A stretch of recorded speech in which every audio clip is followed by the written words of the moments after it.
One morning, Alex and Grace were sitting together at home, enjoying a quiet and peaceful start to the day.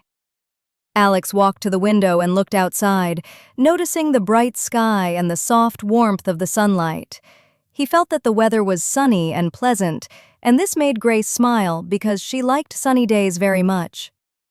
They stood near the window for a moment, feeling how comfortable the air was, and Alex realized that it was not cold at all, so jackets were not needed. Later, while having tea in the kitchen, they thought about different kinds of weather and the way it made them feel.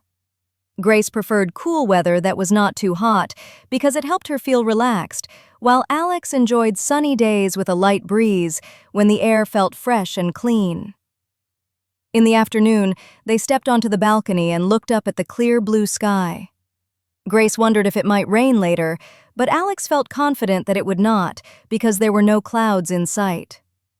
In the evening, they sat together once more, feeling calm and comfortable, and quietly agreed that the pleasant weather had made the whole day feel happier, slower, and more peaceful.